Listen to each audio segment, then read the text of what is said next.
ശരിക്കും പറയുകയാണെങ്കിൽ സ്ത്രീ പുരുഷൻ എന്ന് നോക്കാതെ വ്യക്തികളായിട്ട് കാണാൻ കഴിയണം. കാരണം സ്ത്രീ ആയത് സ്ത്രീയുടെ കുഴപ്പമോ അല്ലെങ്കിൽ വലിയ അഭിമാനമല്ല, പുരുഷനായതും അങ്ങനെ തന്നെയാണ്. നമ്മൾ പരസ്പര റെസ്പെക്ട് ആണ് വേണ്ടത്. ഈ സ്ത്രീകൾക്ക് പുരുഷന്മാരെ കുറ്റം പറയുന്ന സ്ത്രീകളുടെ വീട്ടിലും പുരുഷന്മാരുണ്ട്.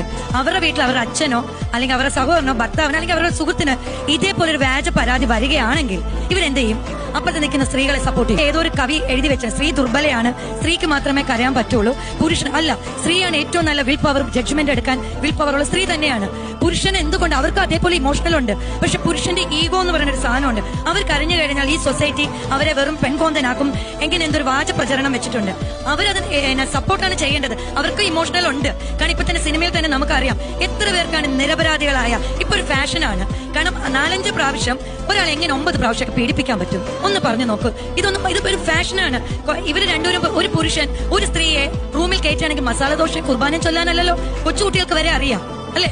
അപ്പം ഇതൊക്കെ അറിഞ്ഞിട്ടും ഇതിനൊക്കെ പോയിട്ട് പിന്നെയും അവന്റെ കൂടെ പോയിട്ട് എന്നെ പീഡിപ്പിച്ച് രണ്ടുപേരും അതിന്റെ ആയിട്ടുള്ള സുഖവും സന്തോഷവും ഗിഫ്റ്റുകളെല്ലാം വാങ്ങിച്ചിട്ട് ഇപ്പൊ പറയാൻ ഇവിടെ ഇരിക്കുന്ന ഏതെങ്കിലും ഒരു പയ്യൻ ഇപ്പൊ പ്രശസ്തനല്ലായിരിക്കും. അവന് ചിലപ്പോൾ നാളെ ഒരു ലവ് കാണും, ചിലപ്പോൾ അവൾ വിട്ടിട്ട് പോകും, അടുത്ത പ്രാവശ്യം അവനൊരു ലവ് കാണും, എന്തെങ്കിലും കാരണം കൊണ്ട് വിട്ടു.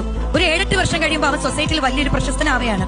അപ്പൊ ഈ പറഞ്ഞ 10-20 വർഷം കഴിഞ്ഞവര് എന്നെ പീഡിപ്പിച്ചു എന്ന് പറഞ്ഞുകൊണ്ട് വരും. അതാണ് ഇന്നത്തെ കാലഘട്ടത്തിൽ കാണുന്ന ഒരു ഫാഷൻ.